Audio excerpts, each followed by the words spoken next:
All right, and we are back, ladies and gentlemen. This has been a long time in the making and coming, and it's an absolute honor to sit down with the man himself, Casey Davis, bro. What is up?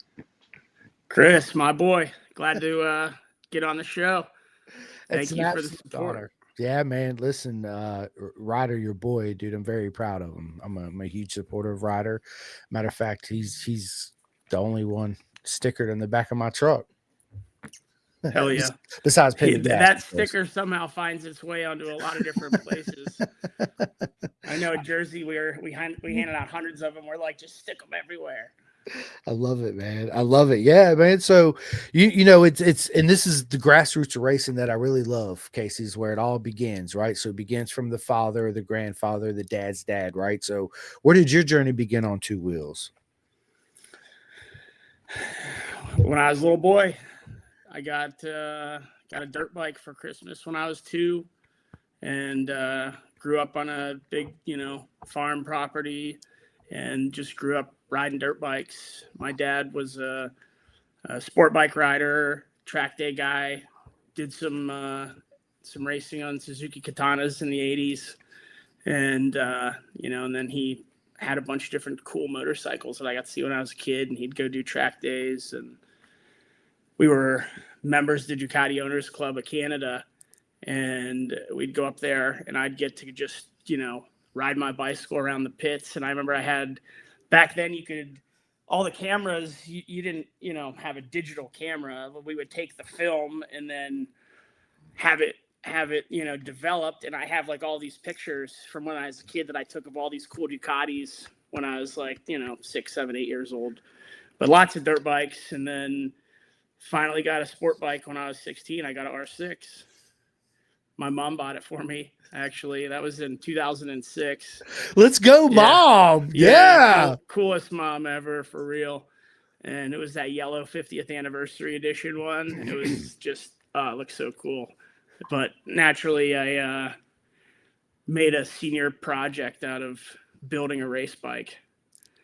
And I built that thing for the racetrack, and I went down to VIR to corner speed with Aaron Stevenson when I was 16, and got my license, did my first mock race. I got pictures. My dad used to always use disposable cameras, so a lot of the pictures from me when I was younger were disposable cameras. But yeah, did my first mock race, and then started doing some CCS and ASRA race, or no ASRA back then, CCS and WERA. Yeah. And 06, 07, 08. And then I met a girl in high school, and I was racing. That's all I wanted to do. And then we ended up having Ryder. And then life changed. Real quick. Yeah. So no more racing for me at that point. So when I had aspirations, obviously, when my wife told me she was pregnant, funny story, I had a K10 truck at the time with a high beam, low beam on the floorboard, right? Bob 3-speed, blah, blah, blah. Anyway, whatever.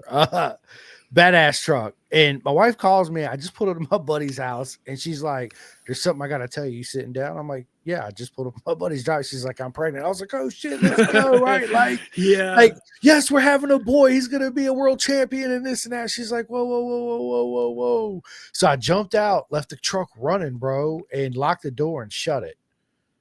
Oh, right? God. Dude. So I was like, I locked the keys in my truck, and my truck's running, but we're going to have a boy, and he's going to be a world champion. And yeah, I'll be home shortly. Love you. Bye. Right. I was like, dude, let's go. Right. So yeah, I had to break in my own truck and yeah, cut it off. But I was super stoked. I had the ambitions, and he's not really into it like I'm into it, right? He loves to go to the races, and he loves his friends and loves to mingle. But here at the house, just yesterday, he was like, I want to ride my dirt bike. So we went out there and rode it for like an hour.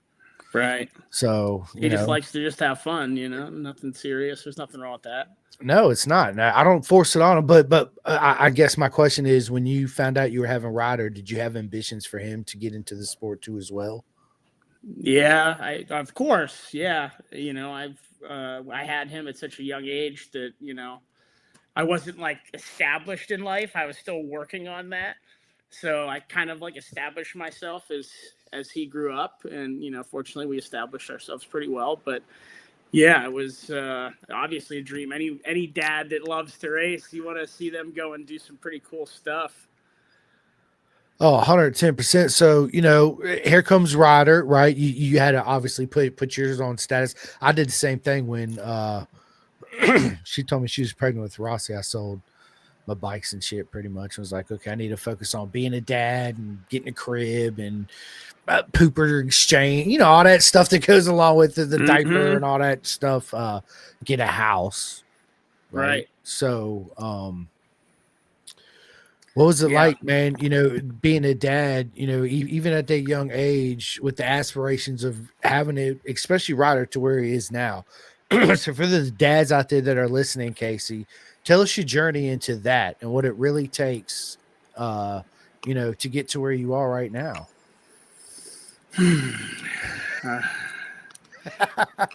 Always Deep breath. Always have fun. Yeah. First of all, this is like always got to be fun, because the minute it's not having fun, then it's just like, why?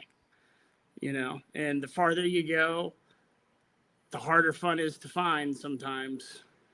But it's a matter of making the best of it no matter what. And you only get to do this with your kid once, so make sure that every day is the best. Love it. But yeah, when I grew up, there wasn't any such thing as mini bikes that I knew of, or mini bike racing. If you would have told me there was an O'Valley when I was 10, like I would have been like, I would have done anything. But we had dial-up internet where we lived. We didn't have smartphones. Like, the only way we found out about what was happening in road racing is waiting for like the AMA stuff to come on TV, a Cycle World magazine or a Road Racing World magazine. That's where you'd find this information about what's going on in the community. But there was nothing like that when I was young. And one of my best friends who works with me, Jeremy, it was in 2018. He always would just randomly show up to work with the most random stuff. Like one day he showed up with a Hummer, like a military Hummer with the bulletproof doors. And like it's just the next day it'd be snowing and he would ride his Z125 on Midas snow tires into work. I'm like, oh my God. But one day he showed up with an O'Valley 190. I'm like, where did you get that? And he's like, this guy Brandon Cretu is selling O'Valleys. I'm like, what? And he's like, yeah, they're gonna start a kids racing series. And I'm like, okay. And I did a little bit of racing in 17, 18, 19, but never got so involved to see the mini bike side of things and know about all these mini bike series that existed. So he got that, and I'm like, okay, where are you going to ride that? And I've been going to Pit Race since it was Beaver Run. I knew they had a kart track, but, you would never go up there and see anyone on a motorcycle, and he's I'm going to take it to the kart track. I'm like, all right. And then I was like, you know what? I'm going to get a supermoto. And let's put – Ryder had a KX65 at the time, dirt bike, which we've been – Ryder – grew up racing BMX. I mean, we should take a step back, really. BMX when he was little. We started on a dirt bike at 2. And he was riding a bicycle about the same time, but he got on a BMX pedal bike and really kicked some butt at BMX racing. He won the state championship at South Park in Pittsburgh. Won a trophy that was like 3 feet taller than him, because BMX racing is the only racing where you get giant trophies. But he won a 6 foot tall trophy. I think it's still in his bedroom. And then dirt bikes, a lot of woods racing, a lot of cross country. There's an A-Works series that's their home base is 5 miles from my house, so we did a lot of A-Works, which A-Works is like GNCC.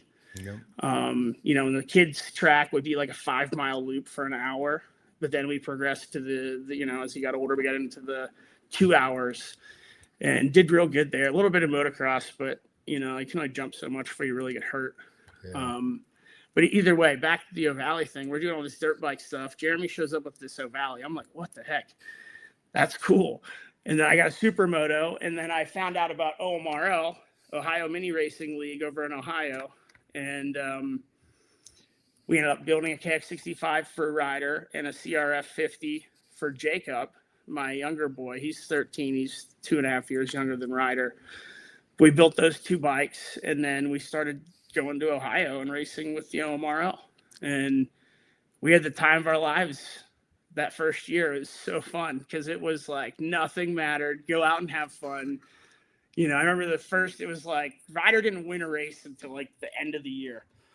And the first one, he was like leading. It was at this little track.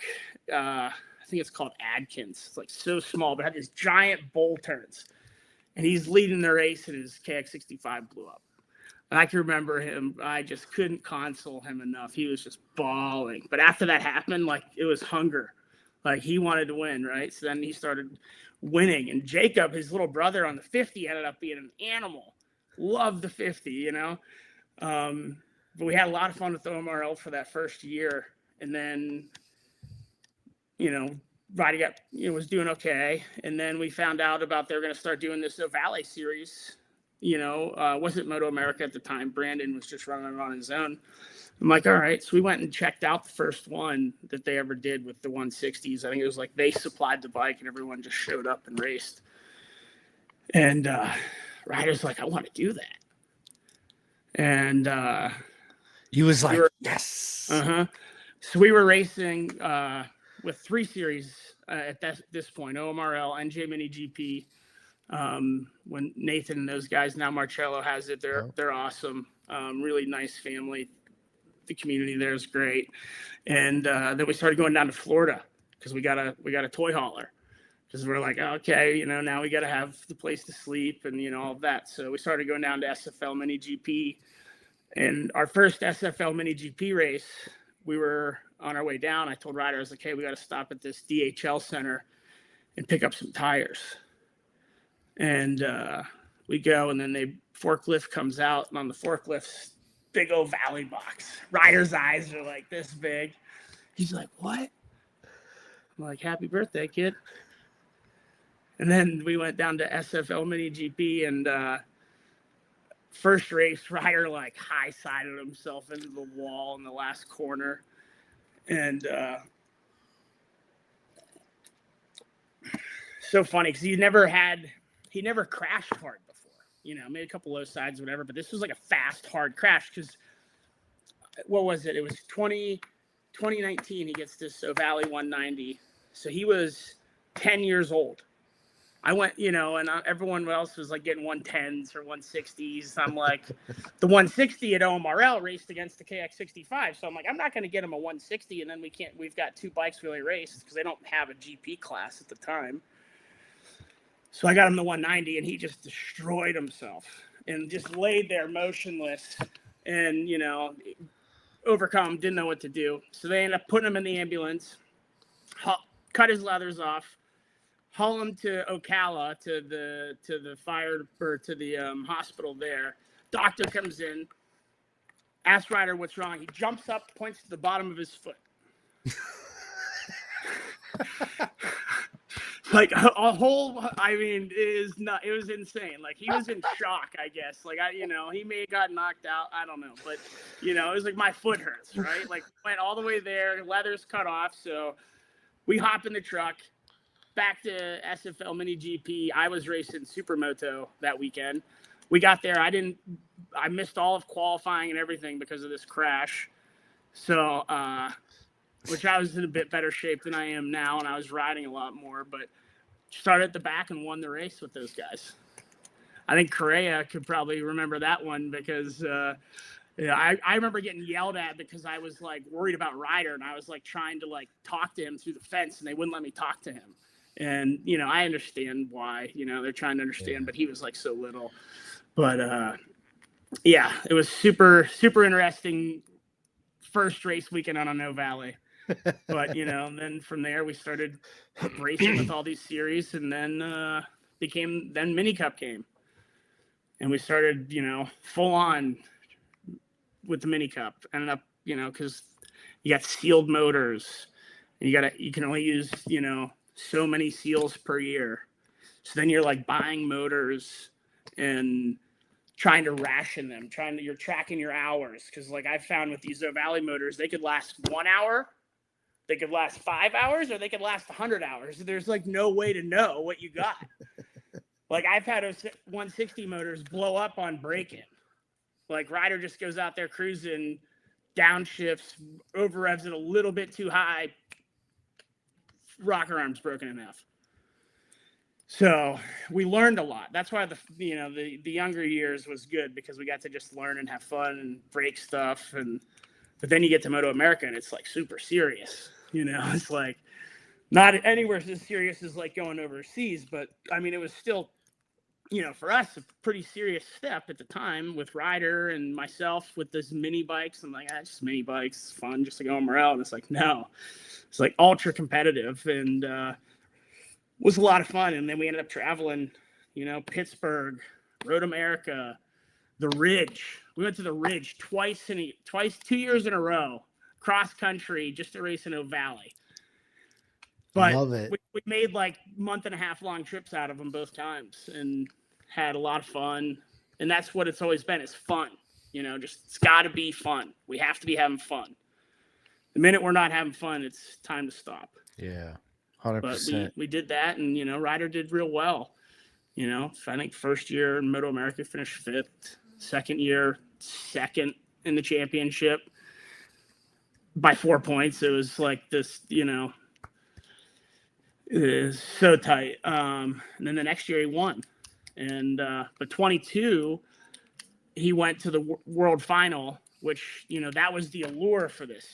This is what you want. You want to go see how you stack up against the world. So the top 2 kids from the 160 and 190 class would get to go over to the world final in Spain and race against, the other top kids in the world, And I remember the first year we went, Ryder was feeling really confident. He felt like he should have won the championship. And he's like, Dad, we're going to go over there. He's like thinking he was going to win.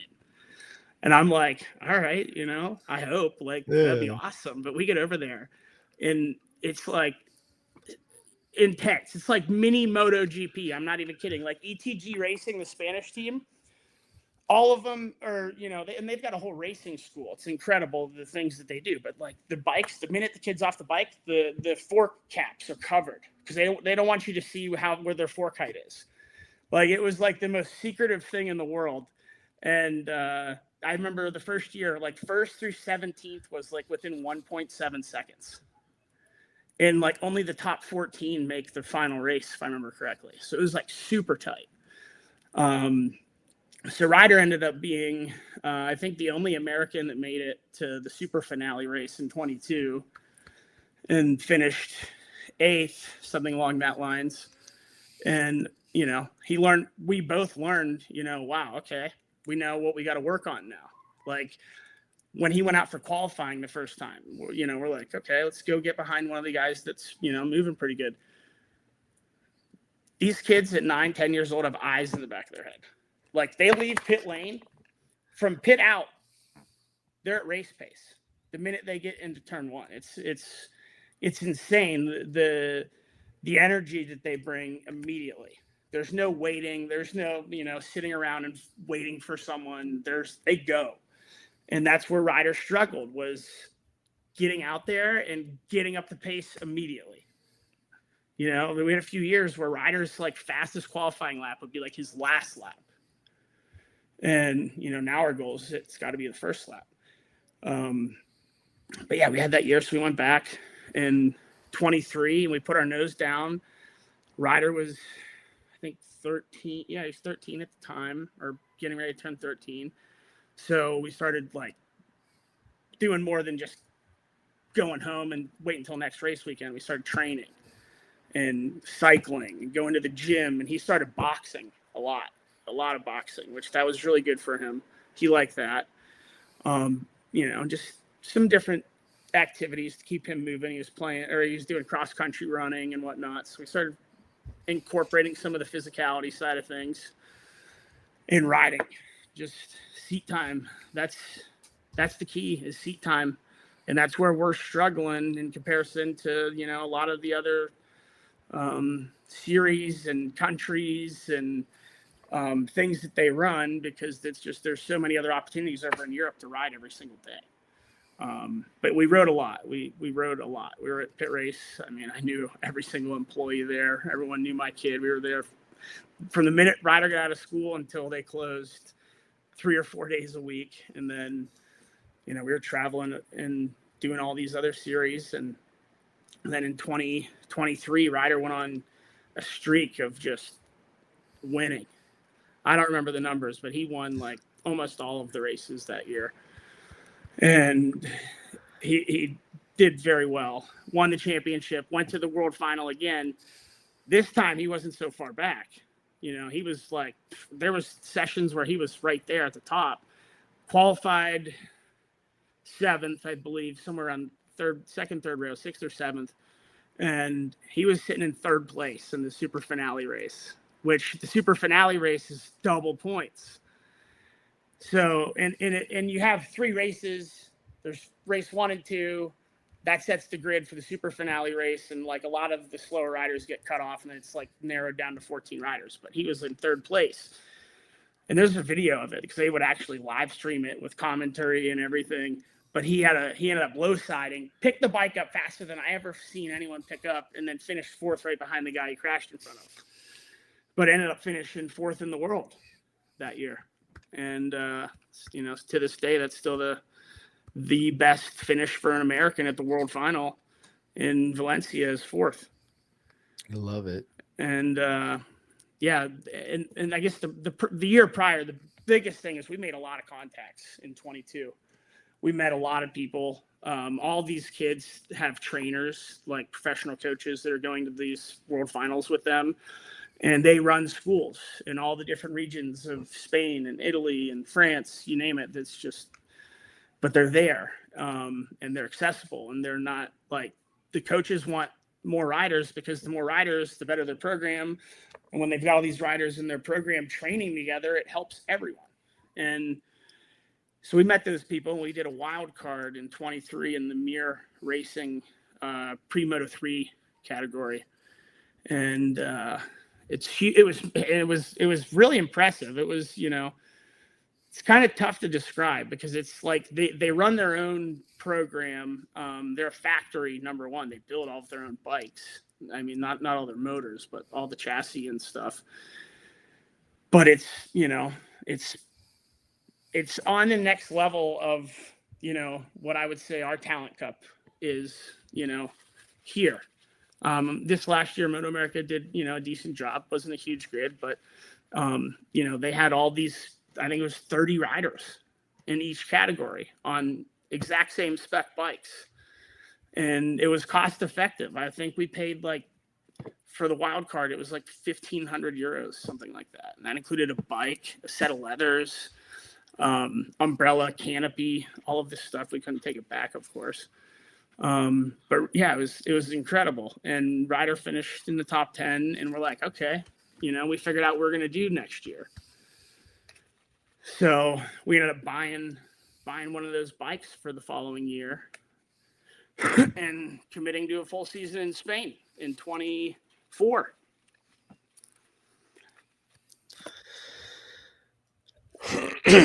Oh, yeah, man, what a story. What a journey, man. Yeah. And then 24, it was nuts, because I rented a storage unit in Spain, because I bought the bike.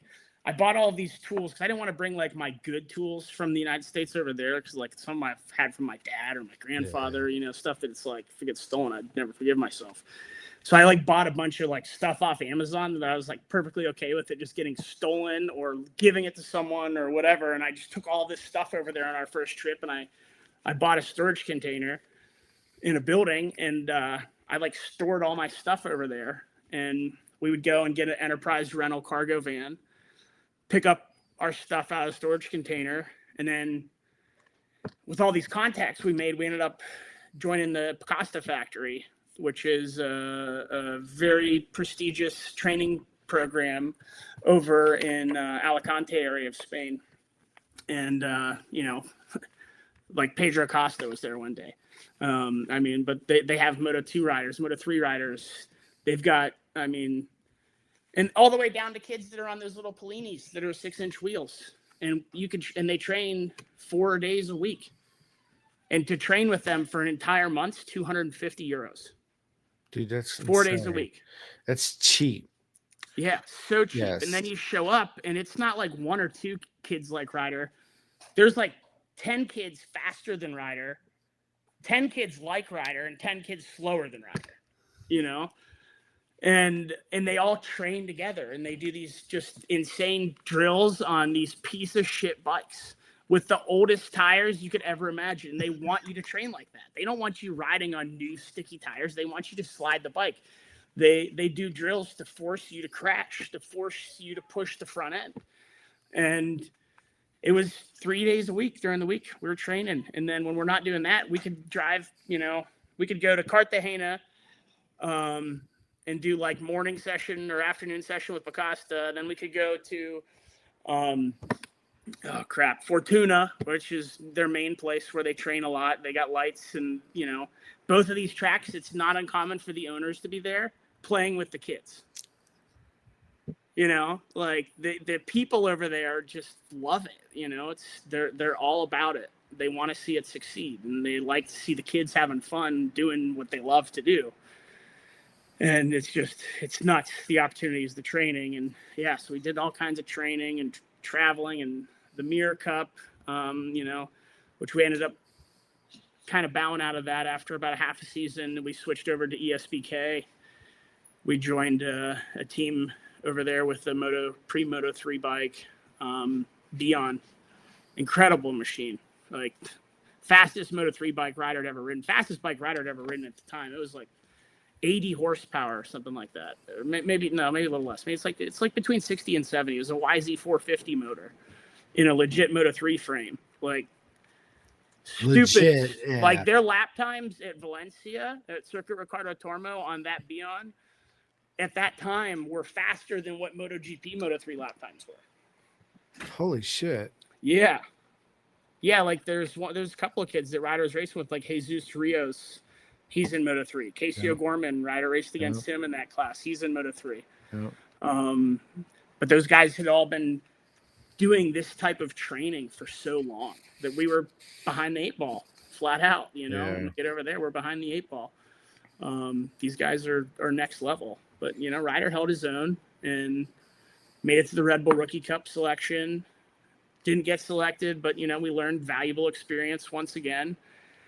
And then next thing we know, we're riding a 600.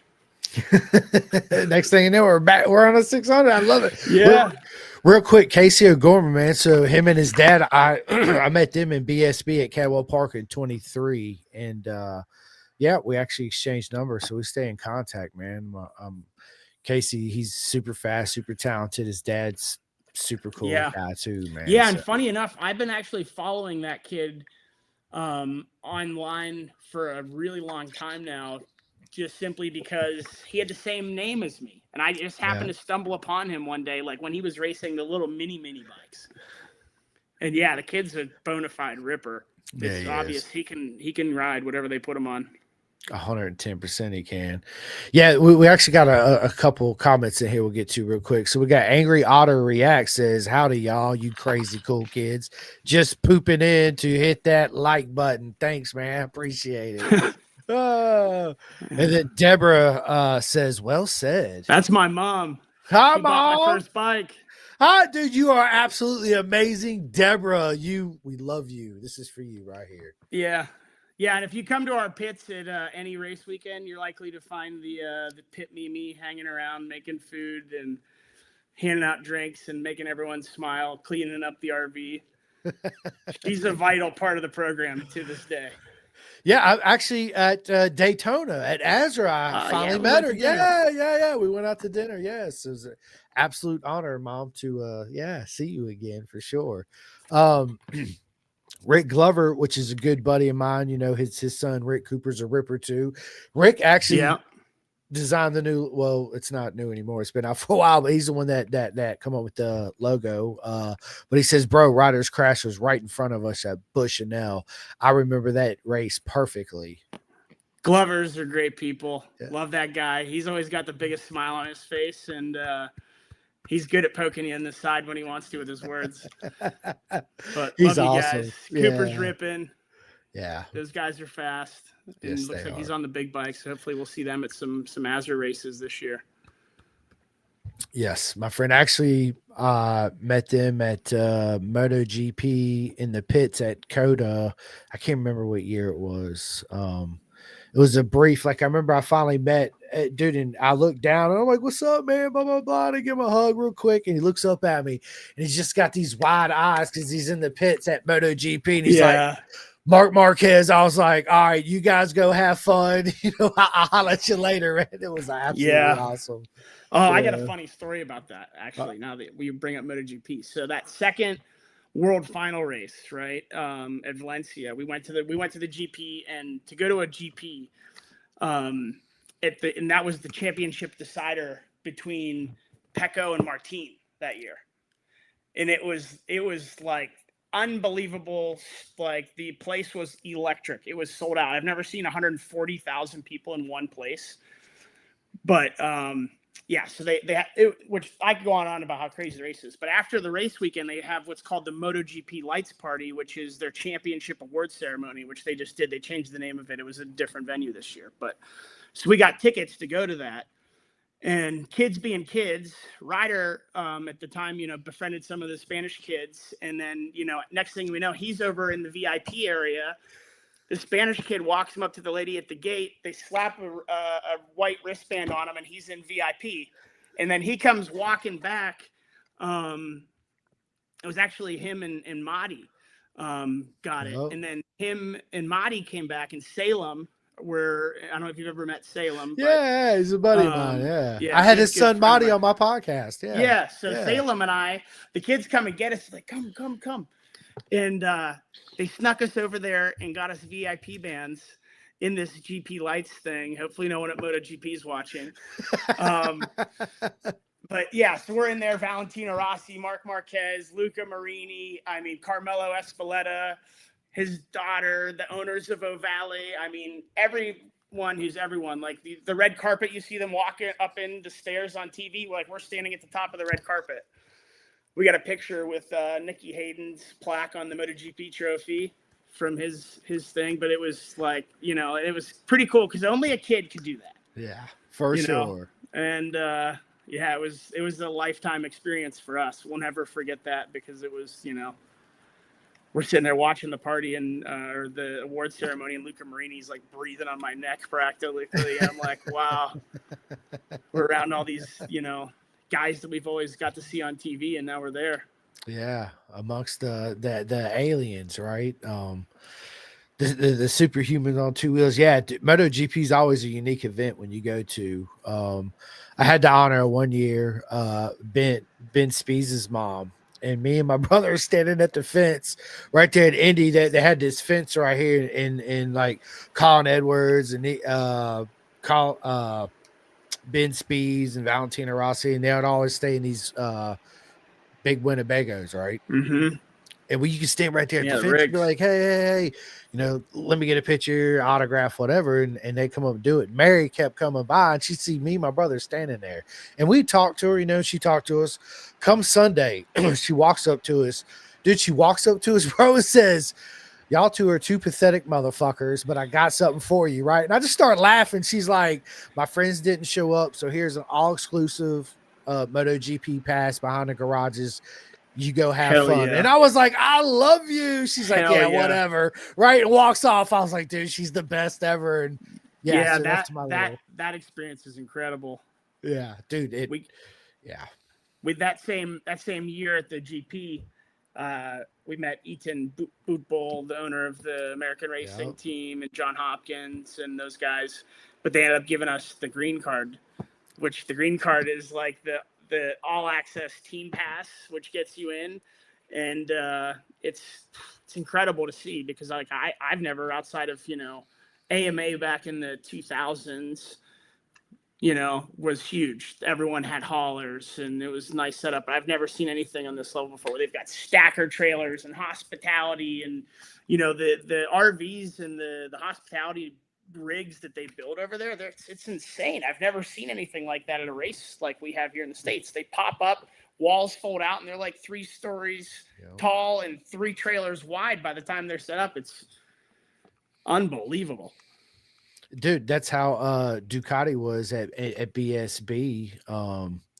Dude, they pulled up on their rig, and because I showed up the day before as everybody was pulling in, setting up, and I'm watching them. I was like, dude, check this shit out. I got a bunch of pictures of my phone. I'll send them to you. And that thing just raised up, and this guy comes out. He's doing all these measurements and doing all this. I was like, what the fuck is this guy doing? Right? Taking levels and shit. And then next thing I know, that thing extends. Yeah. I was like, this is nuts. Absolutely. They must have brought one of them European rigs. Yeah, absolutely. They did right there.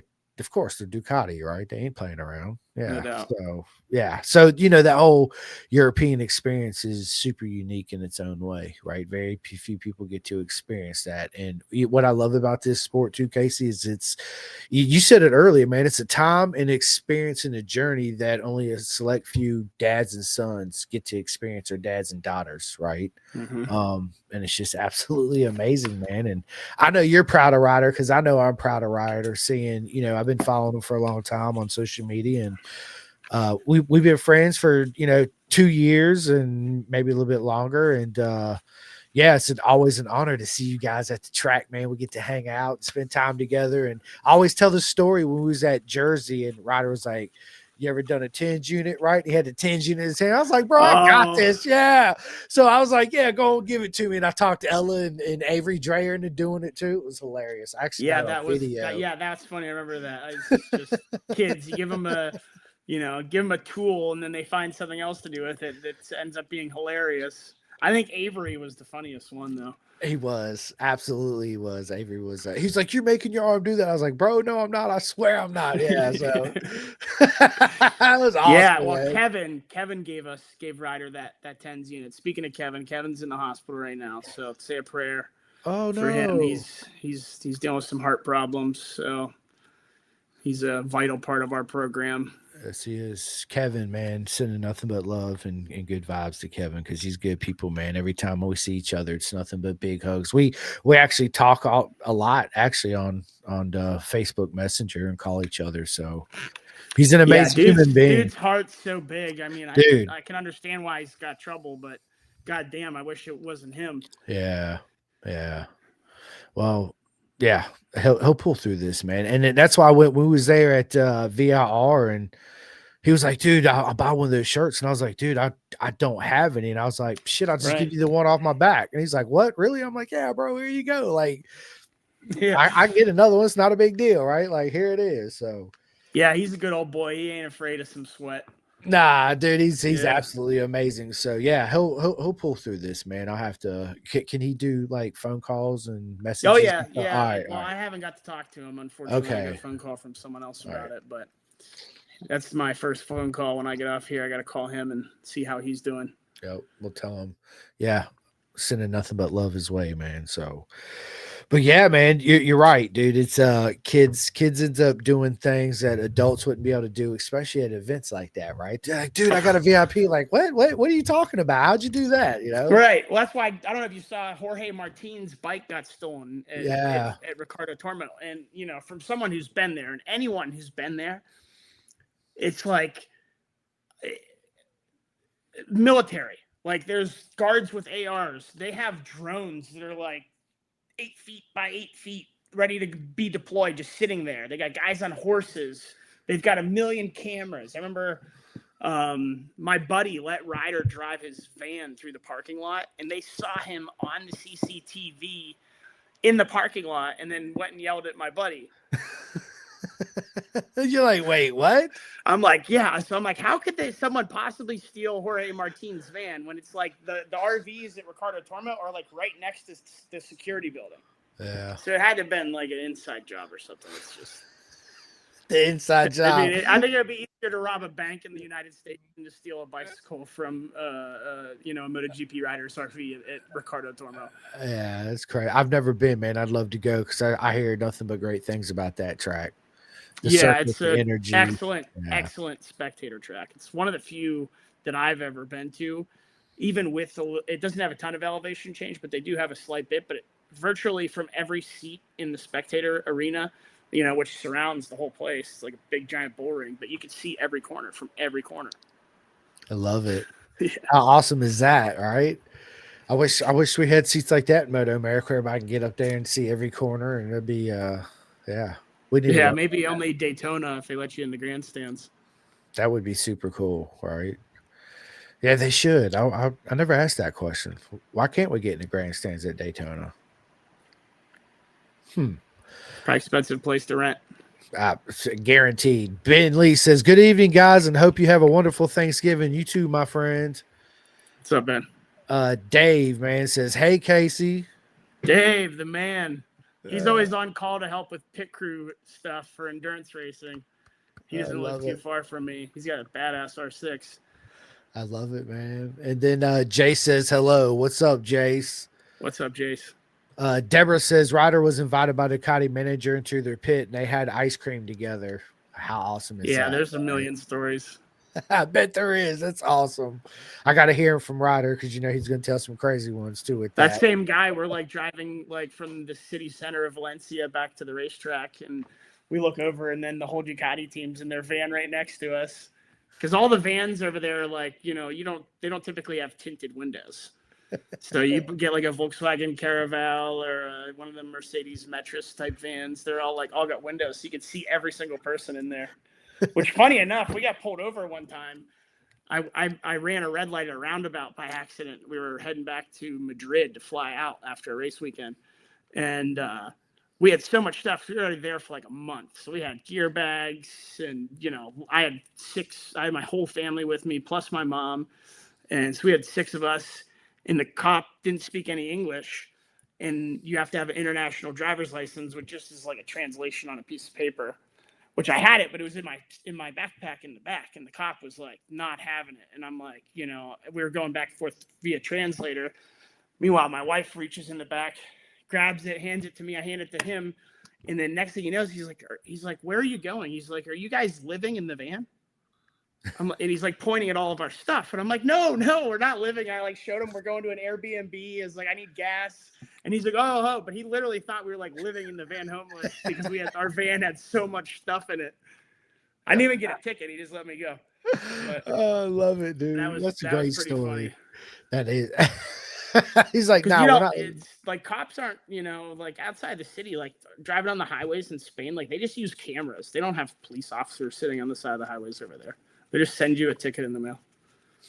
And they even tell you where the camera is. They're courteous, like us. We put a camera up and we're like, we hide it behind a fake tree. Yeah. They're like 100 meters, there's a speeding camera, so you better slow down. You're like, okay, slow down real quick. Yeah. Oh my God. And then we got Dwayne Breezy, man. What's up? What's up, man? You, buddy. What's up, Dwayne? Another guy with a little ripper. Yes, he does. His son, his fast kid. Yep. Absolutely proper mega family too as well. For real. And then we got Javier Blanco. Puto! Yo, who's that guy? He's the man that makes us look cool. He is the man that makes us look cool. He's absolutely amazing. I always love catching up with him at the races for sure. My wife was so pissed that he put me smoking a cigarette in a video from the race this year at him. I was like, I can't control him. No cigarette smoke. Puts out fire though. Yeah, it puts out the fire. Puts out the fire. There it is, man. I love it. So, coming back from Spain, you mentioned, Ryder's on a 600 now. So how did that transpire? And then what's next for Ryder? Yeah. Well, so we ended up renting a 600 in Spain, which again, something you can only do over there. So we didn't have we had that Moto3 bike, but we rented a R6 off our buddy, Junior from Pacasto Factory. 150 euros per day on the racetrack. Fair. Bring it back how you took it. Incredible. So we went and did a couple of different track days. Cartagena, which this will blow everyone's mind. A track day at Cartagena, which Cartagena I would compare to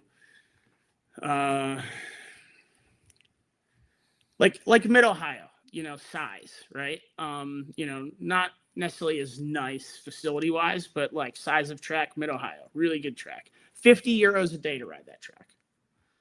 Jerez, you go to Jerez, Ryder always tells me I better say it right. Jerez, because if I say Jerez, he's like, Dad, come on, man. 150 euros a day to ride a Jerez. And they live timing. They send you an email after every session with your timing from the whole session. They don't even have riders meeting over there. It's like, what are those? It's like you're just it's like an expectation that you know what you're doing. Well, Cardoso, they had a riders meeting, but all of the other track day stuff we did at Cartagena and some of the smaller tracks, what's a riders meeting? You'd see people rolling in on full leathers on a V4, and then like shredding, and then driving back to their house. Like no trailer, no nothing. They wore what they wore, and they're out there. And but it's nuts. So he got on that 600, and we're like, whoa, okay. And we had someone that let him use the bike for a few races, and like quickly we realized that like this is a pretty interesting situation, because naturally we were just going to keep rolling with the Moto3 stuff in Spain. And at the time, we had tried the Ninja 400s, and I just really wasn't looking to go backwards machinery wise. So once you're on a pure Moto3 bike, like going to something like a Ninja 400, yeah, you could do it, right, for sure. But like if you're trying to propel yourself, you're going backwards when it comes to training. So we went to that 600, did some Wera stuff, did a couple endurance races. I've built a relationship with Yart over in Austria. Mandy, the guy that owns Yart. So I ended up getting the whole World Supersport endurance kit, and then we run a few endurance races. Ryder battled it out with Josh Hayes at pit race, which I think is one of the really cool things, and learned a lot with the endurance, like Josh says. It's seat time. It's being out there and learning to be able to ride, and you have to use markers, and that way you don't make mistakes, because that's ultimately how races are won and lost, is on mistakes. And Hayes is a epitome of a guy that can go and just cut laps and not make mistakes. He's a legend for sure. Yeah. So and then finally Ryder turned 16. So we were on the Ducati. We've been really blessed. Mercedes Motorsports. Our good friend Gary Yankowski lined us up with Doug and the guys at Mercedes Motorsports. Really incredible dealership here in Pittsburgh. They sell everything: Ducati, MV Agusta, BMW, Triumph, Cowie, Honda, everything but Yamaha, I think. And then all the side-by-sides, boats. I mean, really incredible place. If you're local, I recommend check them out. But they stepped up to help us big time. Provided Ryder with a brand new Ducati 2025 V2. And that was the plan. We were planning to build that bike based on some information that we had gotten from our contact at Ducati North America, was that all of the teams for 2026 we're going to be going to the new V2. And that Corsa kit at the time, which this was late 2024, the Corsa kit was told to us to be available in 25 this year in July, and that didn't end up happening. And which I think Ducati realized after some testing that they're not going to just magically find all the power out of this bike that they took so much weight out of. I mean, they took 30 pounds out of the motor from the prior gen V2. Yeah. And, when you make tolerances and things so light, you can't just push the limits. So Ducati realized that they got to build a V2R that's going to come out. They'll release that at some point. I don't even know if that's been public yet. But the V2R is going to come out, and that's going to be the bike for 2027. But yeah, so we had to take a step back from that Ducati we were riding all year, which we made really good progress with the bike, really. And with what we had, we got it to where, and our R6 was pretty damn fast, Moto America spec, but Ryder could take that duck with street fairings to about within a second and a half of the R6 at virtually every racetrack we went. And that, that bike had an exhaust and revalved, restrung suspension and upgraded brakes, deleted the ABS, and that was it. So the bike's a really good bike. Chassis is incredible. I actually got to ride that bike a few times. And it's a really good chassis. Really good. It's really easy to ride fast, and everything just works really well. So I'm looking forward to seeing what happens with that bike. But we stepped away, and we went to Moto America at Jersey on a freshly built R6 that blew up on the dyno a week before the race. Oh, shit. Yeah, but Anthony Corbeau, Boss Racing, he's the man, for real. Dude puts out absolutely bitching R6s. Dude knows his shit in the tuning. He doesn't rush it. He doesn't half-ass it, and that I can appreciate. I spent a whole day at his shop, more than that practically, and 5-6 hours of it was dyno time. Between breaking it in and just like getting it right, because he didn't want, he knew I was there, like I wanted to go, but I didn't want him to rush for me. I wanted him to take his time, and dude put together a really strong package for Jersey, and we had a good bike. Ryder was looking good, and didn't do as good in qualifying, as we wanted to. I mean, he was as high as like 8th in practice, something along that lines, but qualifying didn't go, our way. It's okay. Started from 16th. First race, the clutch went out, and DNF happens. Of course, it would happen at the Moto America race and not at Azra or Wira. Right. But yeah, clutch went out. So put another clutch in it, went at it again. And all weekend, the belly pan, we had this scuffing right below the clutch cover on the belly pan. Like Ryder was contacting the racetrack somewhere. And I every session I'm grilling him because I can see it's getting worse, and it's like another inch or two, and we're going to be hitting the case. And I'm like, Ryder, we got to figure out where we're hitting the curb, because we're hitting it somewhere. He's like, he didn't believe that he was hitting the curb, and then 5th, 6th lap, he managed to clip the curb enough to where we had witness marks on the case, because it just wasn't something that happens naturally on a low side. Right. And took us out, but we learned a lot. I'm confident that I literally built the bike at the track. I didn't the bike rolled with just a motor and everything on it and some roller forks, but we built the bike. Michael Bassani, good friend, runs Unicow Racing out in California. They're the importer for all the 2D data stuff. And the trackside aim people, him and I think her name is Chloe, is his partner.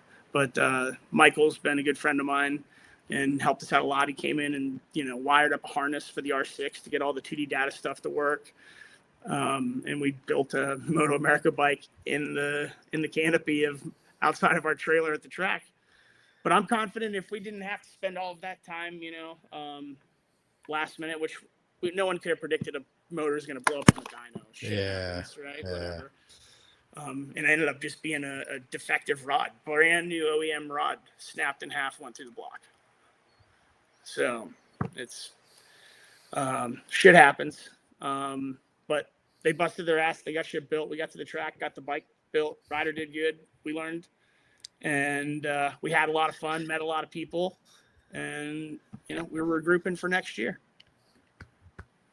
So 2026, Ryder and Moto America? Yeah, that's the plan. Yeah, that's the plan. We're still ironing out details on what we're going to be doing. We've had a few different offers, but more than likely it's looking like we're going to continue running our own program, like my plan's been, to keep running our own program, grow it, and see what we can do. It's a matter of what machine we're going to be on. Yeah. Well, it's a lot to think about, especially in the 600 Super Sport class. Yeah. Actually, I just had a phone call a little bit ago with we're really considering a Triumph. 765. Yeah, the Triumph. So I was talking to some guys trying to are building the actual World Super Sport spec motors and trying to find out what's involved. And honestly, it's not too bad to build a Triumph motor in comparison. So yeah, it's looking kind of interesting there. And then Honda's got some interesting things going on. Yeah. Good contingency. Ducati, obviously, but then we have to go back to the last year's gen, Yeah. and not that I'm opposed to that, but I think once that new one comes out, then that old bike, I don't know, that bike's a lot harder to ride, the old bike versus the new bike. It's a lot stiffer the way it makes power, but we'll see. Yeah. You'll definitely make the right decision. That I know for sure. Yeah, we're gonna be on something fast, There's no doubt. And Ryder's fast. I don't think Right. people are ready yet. I really don't. Right. Yeah. So, and then we'll talk about Azra here in a minute. Ryder actually come on here and says it's her wreath. Oh my God. And then Dwayne, man, he says, I've ridden Cartagena. I think it was €300 for 4 days. Love the palm trees. Excellent place. And then Puto, Rainbow. And then Ryder says, oh, you Rainbow. Just Ryder and Javier are like best friends. So if you could just like get their disable their commenting, so we're gonna go back and forth for like however long you and I continue to be on here. That's hilarious, man. Yeah, no, then, Javier, no lie. He took Ryder aside and worked with him on his content creating stuff, and yeah, like thanks, Puto. You're the man. I appreciate what you've done for my boy.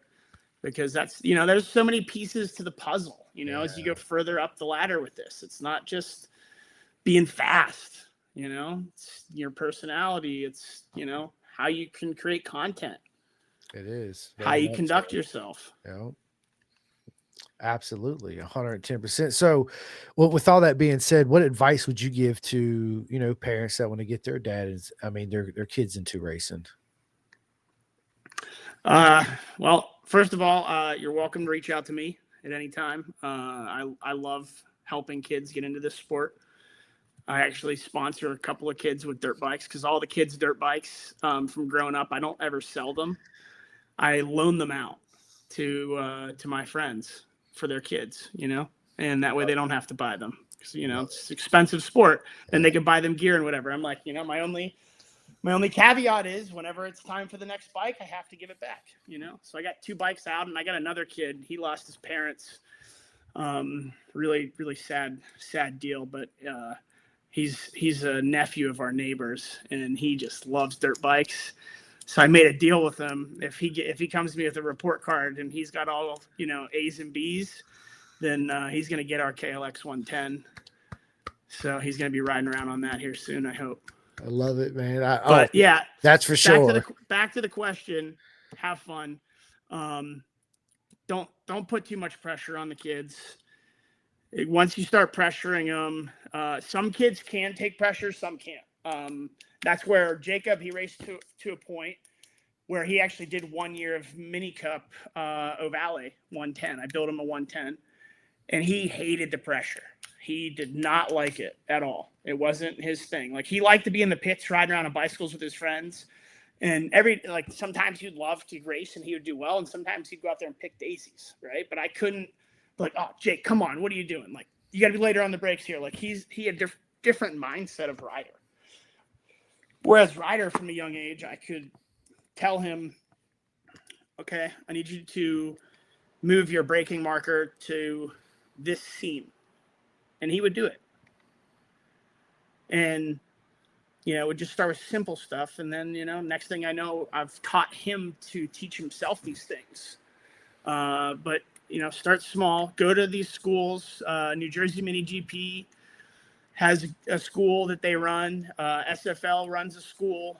OMRL, they have a lot of different stuff to help you out. I think all of these places have gear for the most part. If not, they'll let you use it. They'll rent it to you. I know OMRL has, a good bit of stuff and bikes, whatnot.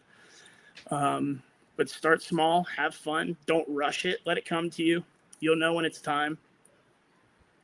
Yeah, for sure. What Jason Bartlett says, what advice for the dads out there, especially because his son Owen races and he's getting ready to make that next step next year onto a bigger bike. He's on a 400RR right now. So I think it's a 600 next year, maybe, if I'm not mistaken.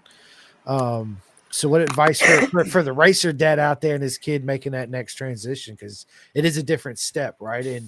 And it always comes to a point in time, Casey, where one day Ryder's going to get picked up by a team, and you're no longer going to be the mechanic no more, right? And the driver for you'll just be the driver and the dad. So, what advice do you give for the all the dads out there? That's a good question. Remember, he's your kid, number one. And that, you know, some kids are thinking about going to win world championships, and some are just, you know, this is a hell of a lot of fun, you know, and I don't care where I finish. But it's tough. It's honestly the hardest job that I've ever had. I run a couple different businesses. That shit's easy. You know, I can, you know, quotes and scheduling and selling and doing the work. That's no problem. Figuring out this game with your kid is tough. If I could give, I guess it's prepare, stay organized, you know, because ultimately for dads, like, you know, on us is the difference between them finishing the race and not.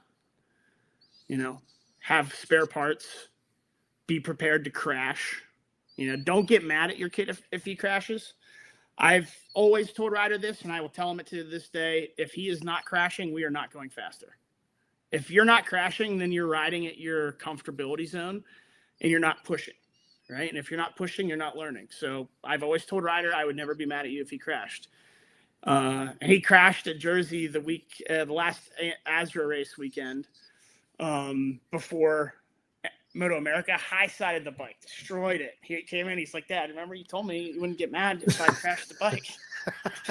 And I'm like, fucking subframe, gas tank, fairing stay, dash. Like, God damn it. You're right, son. I did tell you that. Full set of body work and a bunch of parts later, you know. But yeah, like, you just gotta give me a moment. Walk away and be like, yeah, and damn it. And also I think this is one thing I started doing with Ryder a few years ago. Make them have a job. You know, like now when we go to the racetrack, Ryder loads the whole trailer outside of like the kitchen stuff and my bag. Like, you know, now that we have the TRS system in there, like he loads everything. You know, he's obviously strong enough to do. He wasn't always. There's stuff I still have to help him, like the toolbox he can't do. But make them have a job. Make them understand that, you know, this is work. For us dads, you know, we're not only working a full-time job, dealing with the kid problems, the school problems, the wife problems, the house problems, the bills. You know, life's not easy. And, you know, kids need to understand that too, that if they want to do a sport like motorcycle racing, I don't give a shit if you're on a, you know, a Novali, a 65, a Ninja 300, or a R1. We're all busting our asses to get there.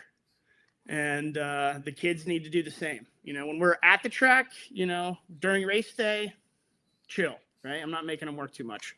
But when we get there, he's unloading. He's setting up. And, you know, I've battled for years. I'd never be able to find him because he loves to go run around with his friends. And like, dude, there's a time and a place. And the time is not right now when you unload the trailer and it's raining out. So give him a job, you know, stay organized, bring what you need to the racetrack, and, you know, have a plan that you lay out going into the race weekend with your kid. You know, lay out expectations. This is what we're doing for practice, okay? If you need them to be ready 10 minutes before practice, they need to have a schedule. Give them a schedule and hold them accountable to the schedule.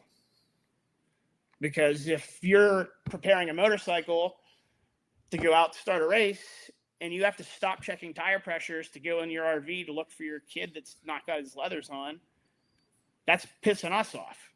So set the expectation. You need to be ready and be by your bike 10 minutes before the start of your session. That's minimum. We're like 15 minutes now, so that way we can have a little bit of data review and, you know, go through a little bit of mental stuff. But, you know, that and don't be afraid to ask other dads for help. That's the greatest thing about this sport is that, you know, outside of the Moto America Mini Cup, you can pretty much go and ask a parent anywhere, you know, for advice and help. Love it. Hopefully the mini cup changed a little bit, but there was a couple years there where American racing and all this crazy stuff, it was just like, oh my God. Meanwhile, I'll be changing motors in other people's O'Valleys in the pits. Right. It was funny because at Jersey, you saying that, Ryder was like, what are you doing? I was like, I'm making my rounds to say bye. He's like, well, you can help me load up this trailer. I was like, see, okay. Yeah, I'm like, okay. He tries to recruit people. Yeah. I'll interfere with that. I'm like, you want to find a kid to help you? Cool. But you're not asking Javier or Cisco or Kevin or Pudlow or Mimi or me for help. You're doing it. Love it, dude. Like, I just spent $3,000 on tires this weekend. Shut up and load the trailer. Right. Facts, right? That's a fact on that. Rick Glover says preparation and organization is massively important. Every time you find yourself without a spare or a tool, make sure you have it next time. I completely agree with that. Making them have a role beside the rider is important for sure. Yeah, and the tool thing, it evolves, because you can't ever know right away what tools. No. But you need a big toolbox, and when you think you've got a big enough toolbox, you need a bigger toolbox. It's a fact. But yeah, spare parts is big. I still have so many leftover O'Valleys. I have 3 spare O'Valley motors sitting under a table in my shop. And I couldn't even. I got like $1,000 of crash spares, and like I've tried to sell them, but it's like everyone wants you to like give them away. I'm like, I'll just wait until I see one of my friends in Florida next time or Jersey and just hand them away. Yeah, that's what I would do too for real. Give them to somebody that's helping out that I know for sure. Dwayne says facts, set realistic goals. We have a track box that he has to fill out and wrote the highs and the lows and what went wrong, bad and data. Yeah, that's awesome. A track. Yep. Yeah, and that's that track map. We have riders got a binder from every track, and that's why these notes are so important. A lot of people don't do this, but I've coached and worked with a lot of people. But building your track map's huge. And when I'm talking building your track map, it's corner by corner notes of your braking markers, features on the track, your turn in, your braking, your on the gas, exit, and the map evolves through the weekend, but you can't lose that map because it doesn't matter if you come back here in a week or a year, you pull that map out. And this doesn't even apply for just kids. This applies for riders of all ages. I couldn't tell you how many adults I've taught this to, that it's, incredible how much easier it makes them to ride consistent laps because you can't ride around a racetrack blind. But either way, you build your map, you save it. Next time you come out, you're not starting from scratch. You've got your markers and you should be going faster immediately. And that's, what I expect of rider. We don't go to a track and start off slower than where we were last time. I'll give you a few laps to get up to speed, but we're expecting progress. 100%. And speaking of, we'll take it to Azra at Daytona where, dude, Ryder was absolutely amazing that weekend. 100%. I love doing the interviews, man. That was my favorite thing, dude. Is I got to interview all my friends and my new friends I hadn't met yet, dude. It was in Mobile One Victory Lane, right? Like I'll never forget it. Yeah, we had. I mean, it was an awesome weekend. We went into there. Ryder was leading the championship in a few different classes. First race, Ryder got collected with another rider and went down.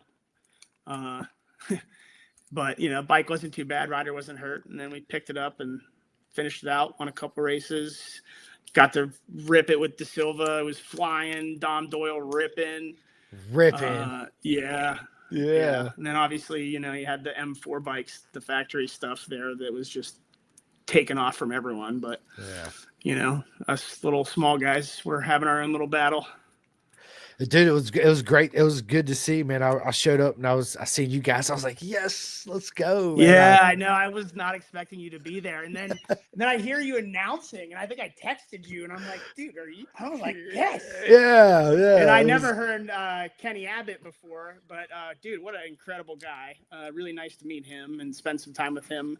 But him and Jason Pridmore have like copy and paste voices. I swear to God. I heard that a lot. He's like, no, Pridmore copies my voice. That's what he said. I was announcing first. Yeah, I love it. Yeah, that was cool that Azra brought you guys in. I hope, hopefully, they keep doing that because it brought a little bit of hype to the event. Oh, it was amazing. I didn't know what to expect going in that weekend, man. I was super nervous, and Kenny It's actually gave natural me the for you. opportunity, man. And yeah, I just remember standing there, dude, Friday before we went live. Like, I was like, it's like before every podcast, I was like, dude, I gotta go to the bathroom, right? So I run into the bathroom, I take a selfie and I send it to my wife. And the only thing I said is, how the fuck did I get here, right? And then put my phone back in my pocket and took back out, and it was go time. I hear him talking, and I was like, fuck, is this happening? It's happening. Let's go, right? Just another day talking motorcycles. It's just another day talking motorcycles, man, for sure. It was yeah, man, it was an experience I'll never forget, for sure. Yeah, so we'll see what happens in the you're future. so interconnected with all the riders, you know, like, and that's what I love about you is that you'll interview all the riders, you know. You're not just worried about the top guys, but you interview everyone, and I think that's really cool, and it gives everyone that opportunity to be in the spotlight and feel special, you know. Because they are special. Yeah, absolutely. of course. Yeah, You just getting on and riding a motorcycle, you know, in 2025 is a big deal. absolutely, man. Dwayne Breezy said a selfie. I did, dude, for real, man. No bullshit. I'll text you the photo, man. My wife started laughing. She's like, I don't know, you just do what you do and you earned it. So just go have fun with it, right? And I was like, oh, I will. I got this for sure. 100%. So yeah, it was man, it was a magical weekend, man. Can't wait to go back and do it again. Can't wait to see you guys again, right? So anytime you guys make it out here to VR and you guys are going club racing, hit me up, man. I'll meet you guys out there. We'll hang out. We'll be there. Yeah, I'll meet you guys out hopefully there. Hopefully we'll have the pool there next time. We'll have the pool there again. Yeah, man, for sure. Hopefully the weather cooperates. Yeah, hopefully the weather will, but you know, it is Virginia, so we'll see, it's man. Hot. It's guaranteed to be hot. Guaranteed, but most of the time we usually have beautiful weather at VIR. I will say that. But there are those times you show up and it's this year was brutal. It was was. Man, I got a photo of me on the grid at Daytona looking hot, and it was like, I can remember how hot that was. The VIR was worse. Yeah. The humidity for sure, 110%. Man, dude, look, we're an hour and 12 minutes into this already, man. I told you it was gonna go by quick. We're gonna have a lot of fun, but I want to transition to the second part of our podcast where we get to know you away from all this craziness. Obviously, we already heard what you did for a living. You own a couple companies, the Auto Glass I see on your shirt. But dude, tell us something we might not know about you at all, Casey. I love hockey. Who's your golf team? But I've been playing hockey since I was a little kid, and that's Jacob. Jacob, he's my hockey player. He's playing now in the junior high school team. He's kicking ass. I coached for many years. Played in the beer league, but that you can't play in a beer league and run a business. No, you can't. Got to get up in the morning. You play a game, right? Beer league starts at like 11 o'clock or 12, and then you get done, and then you have either a couple beers in the locker room or you all go to the bar for an hour, and then you get home, you're still wound up from playing hockey, and then you can't go to sleep till 2, 3 in the morning, and then next thing you know, kids got to be up at 6 a.m. And you're like, hockey. Pittsburgh Penguins, though, obviously. Okay, there you go, man. I like it. I got invited by Allstate Insurance here in Roanoke to go VIP at a hockey game because of the podcast. It was crazy. You ever been? Phone call. So I went. I was like, yeah, let's go. So I went to this, and they got me. I was actually on the first floor, banging up against the plexiglass where the opposing team's coming out, everybody's booing, and dude, I had one of the best times of my life at this hockey game, right? And then they almost got me, because I'm down there and it went to halftime, maybe, or quarter time, or whatever it is. Everybody start throwing their hats out, right? So I take my hat and I go to throw it, and I was like, it was this hat I have on. I'm like, nah, I ain't throwing my hat. Nah, I ain't throwing that out there. Absolutely. But you almost got me, right? Yeah. It was, dude, yeah, the fights, dude, just watching them front and center where you can really pay attention of how they use those sticks and the pucks, dude. I was like, holy shit, dude. Super fast-paced game. Ryder played for a few years. Did he really? Yeah, he was like a fish out of water on skates, though. It's funny because like his brain moves faster than like what he could get his feet to do, and like he would just like get all tangled up, and his little brother would be like skating around in circles, and he'd be just, screw this, I'm gonna ride dirt bikes. Right. Yeah, I'm gonna go back to play baseball. Right, do something like that. Paul McKee wants to know, any wear rounds next season? No, not at this time. We're pulling back from Weira.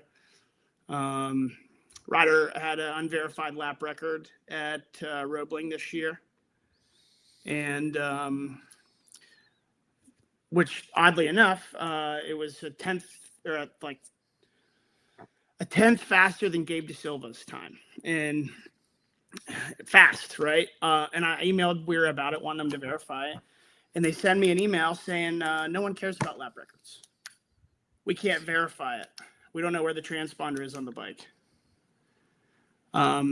And ultimately, you know, lap records do matter to us and to Dunlop, one of our sponsors. Yeah. And I just, you know, I didn't feel like they were pushing the sport. You know, I love Sean and Evelyn; they're great people, but you know that really put me off because you know that would have been a pretty good accomplishment at 15. But yeah, long story short, unless someone comes knocking on our door offering an endurance ride to ride on a team, we're not going to be at Weira. I would highly suggest you come to Azra. It's incredible. It's real competition, big grids. It's well organized. The people that own it are really awesome. They're open to change. They're open to input, and you know, we feel welcome there. They promote their riders, which is a huge thing. You know, not just one or two. They promote all their riders, and they're constantly trying to improve the sport. So, I'd recommend coming to an Azra round. Yeah, no Weira for us. Yeah, I had a great time at Azra. Been to 2 of their rounds. Love everybody. Jesse J's a buddy of mine. One of the guys that run it. I mean, I'm so bad with names. I forget his names. And I looked at him. I was like, "Aren't we friends on Facebook?" He's like, "Yeah." He said, "But don't ask me to do a podcast because that's not my thing." I was like, "All right, duly noted, my friend. Duly noted." Right? I started laughing. Yeah, but he's a good dude. He's brutally honest. dude, I love it. Oh, Dude. That's what I love. Yeah, and then we got my man, Mario, my man Ferrone, right? Dude, nothing but Ryder's love. Still talking about them burn ends. There you go. He was so pissed that we went out to dinner and he was over there eating with Mario. He was so mad that he had to go. I'm like, dude, come on. Like, we don't spend, you know, we gotta go spend some time together. Yeah, dude, I love Mario's it, the man. Yes, I met them is. at VIR. They're the smoke drew me in. It was incredible. That dude is just putting out some fire behind his RV, man. Bro, one of the best cooks I've ever food and human beings. Mario, for real. He's man, love that guy to death, man. He says Azra has better paddock and food. LOL. And I think he won a championship this year too. He did. So congratulations, Mario. Congrats, man. He's dude. if you guys missed that podcast, I actually got the opportunity to sit down with the legend and the chef Mario. So you guys go check it out. And yeah, me and him definitely got to sit back down again and run it back for sure. But yeah, dude, you always know when he's there because you just Mario's here. 110% Mario's here because you smell it in the air. So, but yeah, Azra's a great weekend, man. Dude, what's your worst habit? My worst habit is I'm pretty bullheaded. Yeah, you know, people give me advice all the time. I don't take it. You sound like me. But, you know, I think that's probably my worst habit is that, you know, and sometimes my bullheaded bites me in the ass, right? Sometimes it doesn't, but, you know, I've got a leader mentality. I got to lead my businesses. I got to lead my kids, and I got to lead myself and my wife through life. So I'm the one that has to make my bed. Well, my wife makes the bed, but I got to sleep in it. That's a fact because my wife makes our bed too. I always like, do you want me to help? She's like, nope, I got it. I'm like, okay. Right. Now's my hour free ever. I get to go play Ride 5. I'll be in there playing Ride 5. So yeah, man, I listen to a lot of audiobooks, man. I know you're constantly, you know, driving to racetrack to racetrack. You guys got a lot of windshield time, right? So how do you pass the time on the windshield time? Do you listen to books or any podcasts or anything? I kind of bounce around, podcast occasionally. I spend a lot of time thinking. Honestly, I'm like so busy all the time, and I'm sure plenty of people can relate that I'm just like, sometimes I'm just okay with just driving and just not even like sometimes I don't even have my radio on because I just need to think. I got to think about everything that's going on because it's just, and things happen so fast that you don't even have time to process it. But yeah, no, I like to watch, you know, racing season. Yeah, we'll have some races on. Pin the Gas obviously comes on. There's a BSB podcast I was listening to. I can't remember the name of it. There's a couple of the BSB commentators. Off Track. Yeah, I think that is it. That's Yep. one of them. That's my mate Dave Neal. Yeah. Yeah, I listen to some of the Moto America podcast stuff. You know, Yep. they have some interesting stuff on there. And then Rispoli and Corey Alexander. Pipe Dreams. Yeah, they got their Pipe Dream stuff. Yep. I listen to that occasionally. And some of the Joe Rogan stuff. Sometimes I'll listen to some business, you know, related stuff. Maybe a little Dale Carnegie course here and there. Yeah. Yeah, I listen to all kinds of shit, just like music. It just depends on what mood. I'm like, I'm gonna listen to this. Oh, I wanna listen to this, right? So I'm done listening to the last podcast I just listened to, which was actually Pipe Dreams, the Roger Hayden one, which was absolutely amazing. You guys need. Oh yeah, him talking about his dad, man. Yeah, and how the old man pushed them. What a story. You know, and Nikki was one of my idols, obviously. Me too. That whole family is just, you know, an incredible family, and they've all done some really great shit. 110%. That's but the part where they're talking about going to prom and Tommy had just beat his lap record at the farm, and Earl's like, "Don't call Nikki, because he's going to leave that girl," you know? And I'm like just thinking to myself that, you know, I can remember being that competitive at one point in my life. Yeah. And, you know, when you're in it and you're hungry, it's incredible what this sport will do to you. Yeah. How deeply in love you fall with it, right? It's amazing, man. Yeah, listening to that, man. I love listening to those stories. They're I've always been a huge Hayden fan. Obviously, I named my son Hayden Rossi after Nikki and Valentino. And I remember introducing when I first met my wife now. I was like, yeah, Valentino's one of my favorite races. And of course, in American, his name's Nicky Hayden. So I showed her a picture. She's like, oh my God, he's the most beautiful man I ever met in my life. I was like, yeah, I remember that he did the OG cheetah print hair. Yeah, he did. I dyed my hair like that when I was a kid. Yeah. Oh man, I love it, dude. But yeah, that was a great podcast for sure. I like listening to the old, you know, again, just like what we're doing right now, the origin stories of how it all happened, you know, for you, and then passing on to Ryder. And yeah, man. Rick says, great show, guys. Casey always helped us out at Mini Cup, and Ryder was super cool with Coop that whole 2023 set. Happy holiday, boys. You too, Rick, dude. Nothing but love. Give everybody hugs for me, my man. Same to you guys. Happy holidays, Rick. Tell Coop I said to keep on brapping. We'll be down at some point to ride with you guys here soon. Dude, that's something I need to do. I've been talking about it. I was supposed to go down October of last year. Then the hurricane came through, so they canceled it. I was actually going to stay with Rick Glover and his family down there at the Heron compound and ride with all the SFL boys. So I plan on doing that, man. I'm doing it next year, 2026. I'm definitely going down because I want to go out and hang out with everybody. I finally got to meet Michael Carrera and Juju at VIR this year in Moto America, which, you know, a huge supporter of SFL. You know, they're good people. My suits and my shirts I get made, I always have them on there. And to meet them in real life was like we're fake people, cartoon characters, right? But it's And then another one, Curtis Woodworth, dude. What is up, bro? Let's fucking go. That's right, man.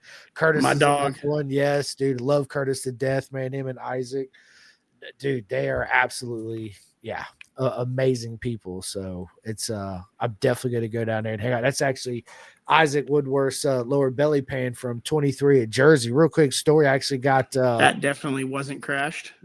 No, right at Jersey. Eli Block gave me a leather suit. It's actually hung up behind my bison suit, and he signed it. And Isaac kept asking me who my favorite rider was, right? And so I walked up to him with Eli Block's leather suit he just gave me, and I threw him on the ground. And this was Sunday. I was like, Eli's my favorite, dude. He just gave me this leather suit, dude. How cool is that, right? So I go back and I put it up, and I come back, and he gives me the belly pan, and he signs it. And Isaac's one up, and he's one up in it, right? So I'm not having that. I ain't having it, dude. So I gave him a big old hug, and I was like, Isaac, you know you're my favorite, man. Let's keep it real, right? Started laughing. So, dude, he's absolutely amazing. Him and Curtis, dude, they're love seeing them at the track, man. They're Just in life, dude. I wish I lived in Florida so I could spend more time with them. That's the worst thing, you know. You grew up in high school, you got all your friends right around you, and then you get into this, and it's like all your friends are everywhere, you know. And it's like, so I'm constantly, you know, end up on the phone at nighttime talking to people all over the world about motorcycles. Right. It's how I get away from my daily life, dude. Like, honestly, the only place I don't think about all of the bullshit is when I'm at the racetrack. Me too. So I mean, and I'm still answering my phone, but I don't answer my phone a lot at the racetrack. And that hurts my business, but got to do what you got to do. Got to do what you got to do. That's right, my friend. I'm the same way. Alex Johansson, what is up, my man? He said, almost missed it. What's up, Davis fam? Alex, my dude. Yeah, he's got Ryder's first helmet autograph. Bro, matter of fact, he texted to me, dude.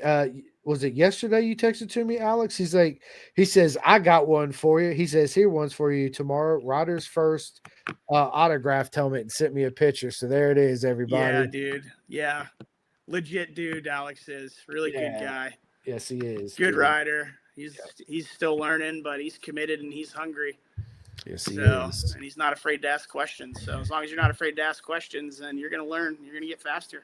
110%, man. He's just a baby girl too. He's getting so big, so fast, right? I told him too once he had a kid. I was like, dude, time's going to go by like that. Wow.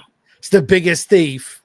Yeah, like Ryder's like now you got a not driver's license, but like a permit. And it's like, for me, it's like crazy. Meanwhile, he's doing 180 miles an hour on a motorcycle at Daytona. But dude, I'm like letting him drive my truck, and I'm like, holy shit, dude, how do you drive a motorcycle so well? Like he's like hugging the white line on the edge of the road. I'm like, what are you doing, dude? I was like, you realize like that's where all the stuff is that you're gonna hit, like the twigs and the sticks and the nails and the rocks and all that shit. Yeah. You know, I was like, you can get your own car and drive like that, but like stop. Like he's like running over curbs because he's like turning too tight at intersections. And I'm like, dude, you can't drive the freaking fifth wheel because like that shit would have taken out a light pole. And I'd have been pissed. Then I'd have been pissed, Ryder. Yeah, we wouldn't have made it to the racetrack. That's hilarious, right? Yeah, that's. Yeah, it's scary now. Driving's way scarier than motorcycle racing for real. Then you got to worry about all the idiots. Yeah, the phones.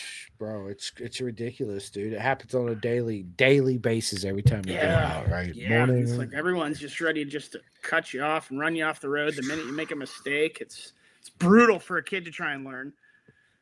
Especially in Pennsylvania. Scary. Pennsylvania is rough the way people drive here. It's not like the South. People are much more relaxed. Northeast is just so uptight. I actually here goes the dog. That's okay, man, dude. Come here. I'm a dog lover, so we're good. Speaking of that, dude, if anybody needs anything, you know, my advice, I tell everybody is keep it in the industry. It means a lot to everybody in industry. Speaking of Pennsylvania, I drove 6 hours to Carnes Performance in Pennsylvania just to buy my son his dirt bike. I could have bought that same dirt bike literally 10 minutes from my house here in Roanoke, Virginia. Same dirt bike, right? But I chose to support my friend, which is in the industry, and help him support his business. So I took a 6-hour drive to Pennsylvania from Carnes Performance just to buy my son's dirt bike, you know, so it's important. It really is. So if anybody needs anything, it means a lot. So if anybody needs anything, go ahead. On that note, I got a glass business. We specialize in classic cars. So you got a classic car, you need glass. I sell and ship glass all over the world. So hit me up. And if we're at a racetrack and you need help, I get it. We got our tent and everything all boarded up, and we look like we don't want bothered. But do not ever hesitate to come into my pit and ask for help. I don't care who you are. 100%. Yeah, 100%. We always have good times at the racetrack for sure. 110%, dude. Mm-hmm. Watching that MotoGP race at Jersey. Was we at Jersey? It was like 2:00 in the morning. Yeah, watching it on the RV. Outside. It was a lot of fun, man. That was after the weekend, I believe. Yeah, it was Sunday. Was it Sunday night or Saturday? Maybe. I don't know. Who knows? Because we work all day, and then the kids go to bed, and then then we can just kind of relax and talk shop with the boys. That's right. Absolutely, man. Who's your favorite comedian? Oh, Adam Sandler. What a guy. Matt Rife is like really killer right now. He is. I got to see Adam in person. And the dude is incredibly intelligent, from his musical ability to his ability to just switch from virtually every character he's played in the last 20 years. In the matter of that, it's just I've never seen anyone be able to tap into their brain like that. It's just nuts. Yeah, Adams. Yeah, he's always been one of my favorites. I remember listening to his comedy on CD growing up in high school. We had his comedies on CDs and shit we used to listen to. So yeah, there's a lot of great comedians out there. Adam might probably not be considered one of the best anymore because there's some guys that can play the crowd like a violin, but well, times have changed too, right? It's not the same. One of my favorites growing up was always George Carlin. That's what I tell people all the time. He just kept it real and was funny as shit. Spicy food, man. Are you a spicy food guy? Love spicy food. Love spicy food. Yep. Yeah. Always bites you, the next day your stomach's upset, but I gotta feed my dogs treats. We got this blue heeler puppy, and he's like our Boston Terrier, who's a little dog. He like barks at his reflection in the mirror, and the blue heeler keeps barking the minute the Boston barks, and there's no one there. So I'm trying to break that. You're like, who are you talking to, and why are you barking? Yeah, dude, it's hilarious. Yeah. I love dogs. I got a big old dog that just lays around, doesn't bark at anything. If you try to break in, he'd probably lick you. Right, look at you and be like, the food's over there, buddy. Just in case you're hungry. He's like, if you could get me down a dog treat, please. Right. While you're in there, hey, do me a solid. Yeah, a little chicken jerky, please. Bring me 2, right? Yeah, go and make it 2. Dude, that's hilarious, man. If you could have one superpower, what would it be? To go back in time.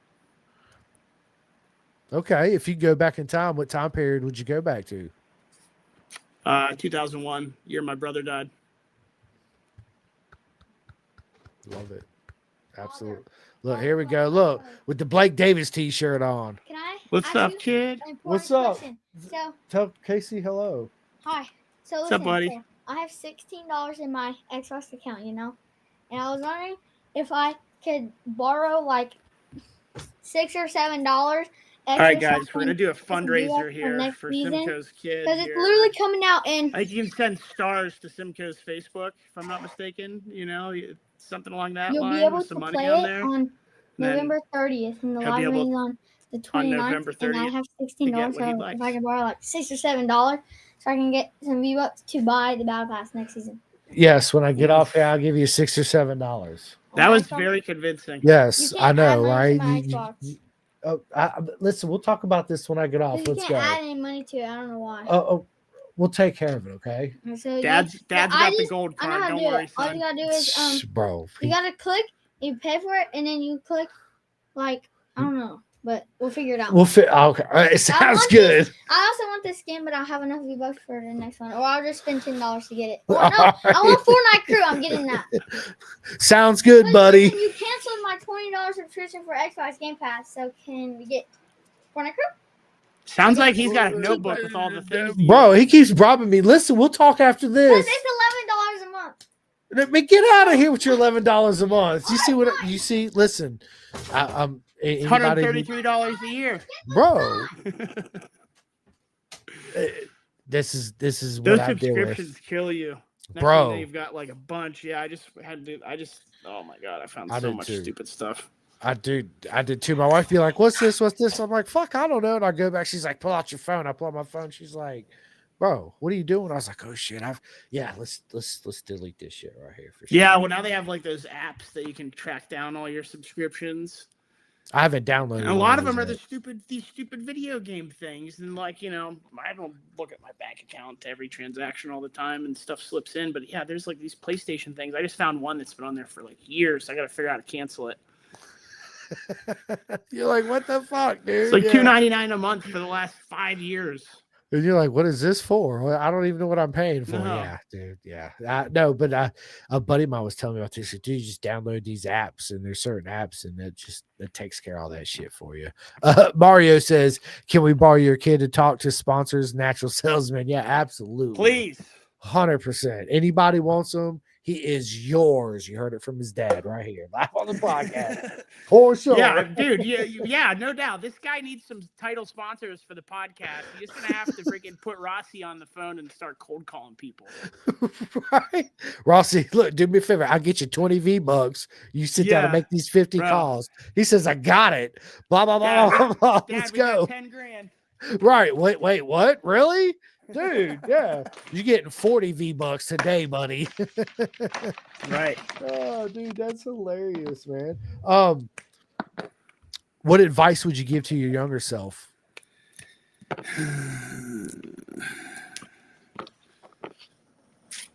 That's a tough question.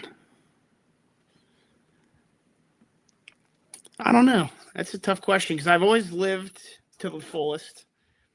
I've always treated people how I've wanted to be treated. And I always work like, my dad would expect. But and if I give myself one word of advice, probably to slow down, in life. I just got to work, just go. And, next thing you know, time flies by. We had that whole year of Spain last year. Which we were there. So, oh my God, it was incredible. I was never home. And I didn't get to spend enough time with my younger boy and my wife, and really kind of hurt us a little bit because it was just, I felt Jacob was, lacking from the time with me. So you got to slow down, smell the roses. It's easy to get distracted, but focus on what's important. Make sure you're happy. Happiness is big thing. It's easy to get lost in the hype and the excitement, and time's going by so fast. Like, oh, we got next month. On the internet, yeah. Yeah, unfortunately, and you said this earlier, the way our sport is, it's super, dude, you got to have that social media. You got to spend time on social. I mean, that's what sponsorship looks for. How many views and followers and blah, blah, blah. Like, at the end of the day, who really gives a shit? Right. Yep. 100%, and this is the time of the year where I kind of dial back on all that stuff. Of course we got tons of content from the whole year that we could post, but it's like, man, until someone's paying me to post it and I'm not paying for everything, I don't really give a shit. I feel you on that, buddy. Are you guys, are you and your wife currently binge watching anything on TV you can recommend to anybody? No, honestly, we don't watch a lot of TV. We don't have time. She's busy. She's got a pretty important job. And when we're not, racing, we're at hockey. Like right now, my wife's at hockey. So hockey's like 6 days a week. We have 3-4 games a week. So we do a lot of hockey and working on the house, because we neglect the house all summer because we're traveling, racing motorcycles. I built a new deck, and then I wanted to do, I'm doing that cable architectural railing. But I built the deck like last year, badass deck with the Trex, got all the posts and the framework done for the cables. And I just couldn't find the time to just get everything done. So I finally got that done last week. Felt good. My wife's happy now. Right. Code inspector probably wouldn't have been too happy if he came. But, it's done. It looks good now. But look, another thing off the honey to-do list. Check, baby. Let's go. She's like asking me to start another project before I'm even got this one done. I'm like, sweetheart, she's not here. So unlike you, I finish things before I start another project. Yeah. Right? I love her to death, but she likes to start projects. Yeah, I like to finish projects. Otherwise, it just creates anxiety for me. Me too, and chaos. Right? I don't need that. I got enough chaos going off in my head. I definitely don't need any more. Right? Yeah, like I replaced my garage doors. Got one of them painted, and the weather hasn't been cooperating. So now I got one blue door and one white door. It's driving me nuts, and it's like, I think it's like I might end up all winter with a white door. Could be worse, right? Let's be honest. Could have no door. Could have no door. Oh my God, dude, that's hilarious. Dude, if you could, forget that. What's your go-to karaoke song? Probably some Taking Back Sunday. Nice. Some probably Blink-182. I really loved, like, I was a skater when I grew up. I had the long hairs and all the skater stuff, you know, Taking Back Sunday, As I Lay Dying, but probably the Blink-182 First Date. You remember Gleaming the Cube?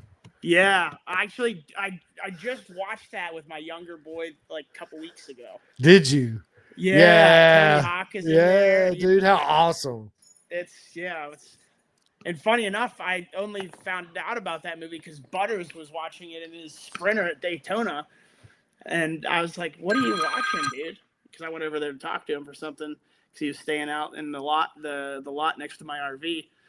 And he's like, Gleaming the Cube, because I was like looking at all the skaters on there. And he's like, yeah, that's Tony Hawk. I'm like, damn, you sure are. That's Tony Hawk before he got famous. Yep. But yeah, it's pretty cool. It is, dude. I love back when you could that was like right on the crisp of when kids could get away with things. Facts, right? You can't get away with shit now. Shit, you go to the supermarket, beat your kid, your ass is going to jail. Oh my God, kids don't get to be kids anymore. They don't, man. It's a shame. There's, the minute a kid makes a mistake, people are just there ready just to pounce and try and ruin your life. Take away everything because of one mistake. It's like, oh. Sure, they weren't a kid once, never made mistakes. I know I've made mistakes, far worse than anything my kid's ever done. Me too, man. Me too. Let me ask you this, man. Being in the sport, being a dad in the sport, what's one thing about this sport you would like to see changed?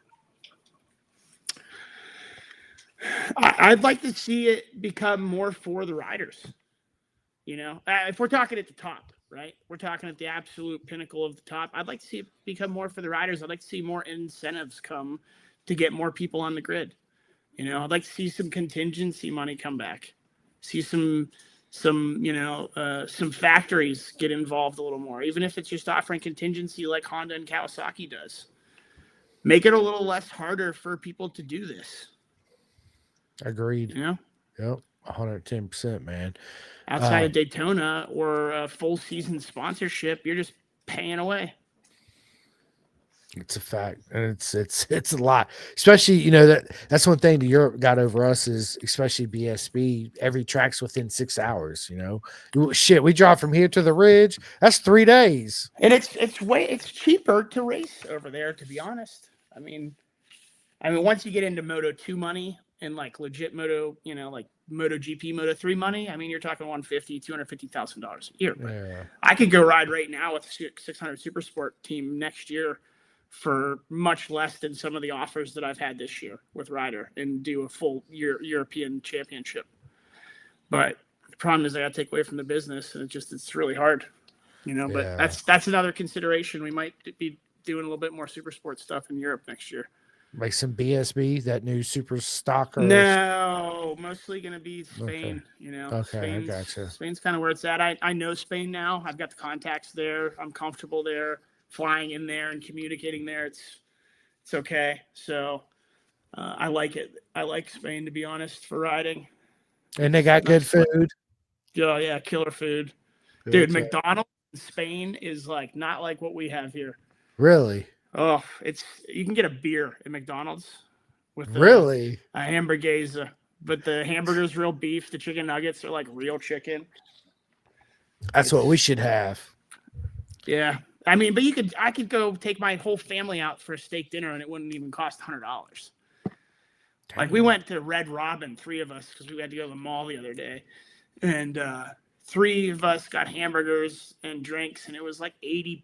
It's just. It's so expensive, and I get it, it's an expensive country, but they've got to figure it out over there. That they do, my friend. Shane, what is up, Shane, dude? He says, late to the party, such a top bloke. His boy can ride a little, but he's an amazing, passionate, and proud dad. You're a big part of my family. Love you, brother. Hey, mate. Can't wait to come down to Tennessee. I love Shane, dude. He's absolutely amazing, man.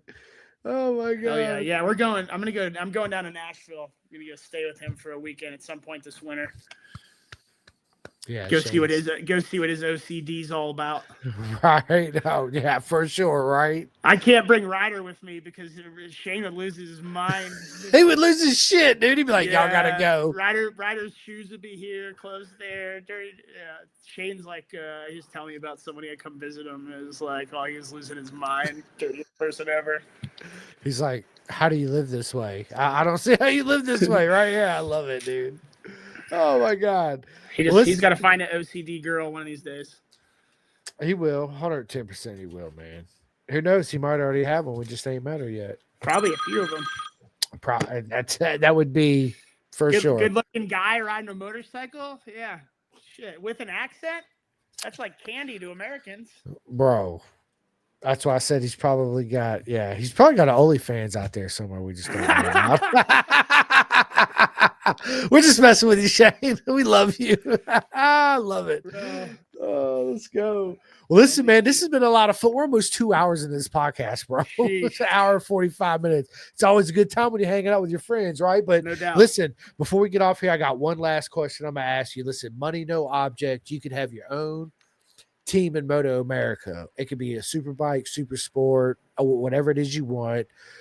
What class would you be in? What's the manufacturer motorcycle you would have? And who are the two current riders you'd put on your bike minus Ryder? Ryder's a given. Ryder's going to be on your bike, right? But who are the two other people in Moto America you'd put on them too as well? I'm going to say we're going to go with Triumph. And I would put Curtis's son Isaac on one. And then I would have Logan Cunnison on the other one. Love it, dude. What a squad. Yeah. Love it, man. Yes. Yeah. I talk to Isaac before every race that if he's not crashing, he's not pushing, and that we have an unlimited crash budget. So just have at it. Have at it, baby. Let's go. And he's so fast, too. Isaac's he is so fast. Man. We were riding supermotos at Bushnell, man. I was talking so much shit to Isaac, and he wanted to beat me so bad, and he did. But I beat him at talking shit. So I won somewhere, right? Let's go. I love it, dude. Well, listen, Casey, this has been a lot of fun. I'm going to let you end the podcast here in a minute. But first thing, before I give you the microphone to end it, I just got to say thank you to everybody that watches this podcast. If it wasn't for Casey and everybody that watches, hit that like and subscribe, by the way. If you have not yet, please do that. I wouldn't be sitting in this chair doing this at all. It's because of you is the reason I'm here. So it's nothing but love to each and every single one of you. I do got some new limited merch that just dropped by Hyper Naked. They are a limited run t-shirt on his website. So if you guys want to order one, please go check it out. And yeah, let's go. Shane says real quick, he says, ha, love the comments. Keep away from the girls, smart way, or maybe they're keeping a ways from me in my OCD. Bad news. You won't be able to afford to go to the racetrack if you got a girl. That's why you need an OnlyFans. There you go, right? Then you can have both. There it is. Yeah. Oh my God, I love it. But yeah, listen, thanks to everybody. This episode will be out everywhere here in about 30 minutes. And I'll tag you and all the socials and all that good stuff. So yeah, appreciate it, man. I hope everybody has a wonderful Thanksgiving. I think I'll be sitting down with another buddy of mine, Jeff Beard Productions, tomorrow. Just be a different podcast, just talking about things we're thankful for and all positive stuff because it's the holidays coming around. So I figured we'd do a little something different. But yeah, listen, I love each and every single one of you, Casey. It's an absolute honor. Tell everybody where they can obviously find Ryder and follow him on social media, because you guys stay tuned, because I'm telling you, Ryder is an absolute legend of this sport. You guys are going to hear his name all over the place, and he's going to make waves next year when he comes into Moto America. I'll tell you that. Yeah, appreciate that, brother. Much love to you. Thank you for what you're doing for this sport. Without people like you that have the heart to want to see it grow, it's not going to keep growing. So keep doing what you're doing. Much love for that. Thank you, everybody, for tuning in here to get a little chunk of our crazy racing life and the journey. We'll see where it goes. I'm confident that we're not done. We're going to keep turning pages. But RyderDavisRacing.com. You can find them on all the social media, Ryder Davis, Ryder 5 Davis, Instagram, Facebook, all of that. Again, my company gets us there, Extreme Auto Glass Pros, pitautoglass.com. So if you need classic car glass, or you're in Pittsburgh, you got an RV, you got a big piece of equipment, you need something special, chop top, that stuff, we specialize in the stuff that not the average glass shops do. So reach out to us. That's how we get to the racetracks. We're truly mom and pop small business. I answer the phone. I'm putting windows in with my guys. And yeah, we're busting ass. So outside of that, Mositis Motorsports in Pittsburgh, they're a huge supporter of ours. My son, they've got amazing staff and inventory. They ship motorcycles all over the country.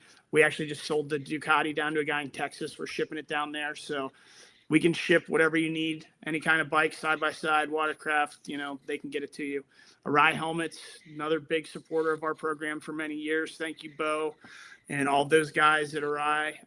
Great stuff. And Revit, we're happy to have, signed Revit on for the future. Riders going to be repping that stuff. Really good product. We've already crashed a couple times. I can tell you crashes, in comparison to the Day and Easy, I guess, $10,000 Day and Easy suit might be a little bit better than the one that Ryder's been wearing, but the Revit stuff's pretty impressive. And 64 Degrees, another one. Tate, dude's been supporting us for a hot minute, from the Mini Cup till now. I've gotten him to actually help out a few other people, and another guy that's got his head in the game. Again, Kevin, my mechanic and one of my best friends and mentor for my son, and part of our family is in the hospital right now. Hope you feel better, brother. Dudes to bee's knees, and everyone else that's helped us get to where we are. Thank you. It's quite the journey. So stop by my pit. You need help. You got a question. Your kid's got a question about riding. Rider's an open book. We're not secretive. We're not hiding notes and setup and this stuff. We want to see everyone get faster. So come to us. We'll help you. I love it, man. Yeah. Listen, you're right. You guys are amazing family, and everything you said is true. If anybody needs an undersuit, you guys know the deal. I talk about 64 degree.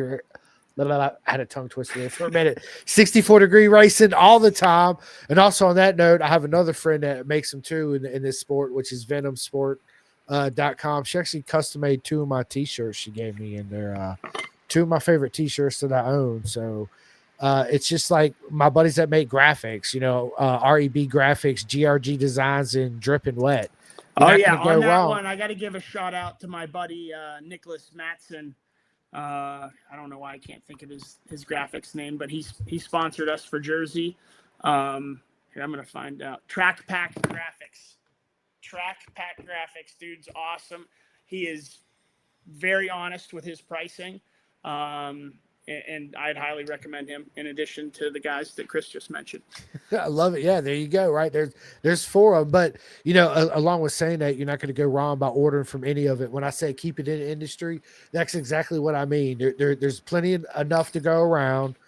Just keep it in the industry. So yeah. Oh, and I got one more big one. Go ahead. Corey and Dunlop Tires. Thank you very much. Supporting us for a long time. Appreciate what you did for us, Daytona. Looking forward to repping you guys moving forward. Love it, man. Let's go. And then Shane said, subscribe to Mod Boys. That's one where it's like, you don't even know if you want to look, like, it's like. Oh my God. I ain't never seen a midget look like that before. What's going on? I love it, man. Let's go. I'm gonna keep my comment until I see him over a margarita next right, time. Yeah. Me too, right? It's good stuff, man. Well, anyway, listen, this has been fun. Make sure you give Ryder hugs for me and the whole family, everybody there at the family. Kevin too, because obviously you're gonna talk to him as soon as we get done with this and tell him, send him all my love. And yeah, man, looking forward to sitting back down and running this back again, and can't wait to see you at the track again in 2026. And seriously, come to VR, hit me up, dude. I will meet you there. 100%. Hell yeah, brother. Yep. So keep rolling, keep doing what you're doing. Thanks for the love and the support. Take care, all. Yep. And I got your hat. I'm gonna send it to you, like I said, as soon as I get the shirt. So I got you, my man. Thanks, got you, bro. All right, homie. See ya. Talk to you guys soon. Take care. Later, bro. Calling all two-wheel enthusiasts, get ready to rev up your earbuds with Pin the Gas Podcast, the ultimate motorcycle racing podcast, hosted by Chris Simcoe, one of our very own excellent leaders here in Roanoke, Virginia. With expert analysis, behind-the-scenes stories, and exclusive writer interviews, Pin the Gas Podcast delivers the adrenaline rush of the racetrack straight to your ears. Whether you're a diehard fan or a curious newcomer, you'll gain insights that will transform how you watch and understand motorcycle racing. On your favorite podcast app, join Simcoe as he takes you on a high-speed journey through the world of motorcycle racing. Pin the Gas Podcast.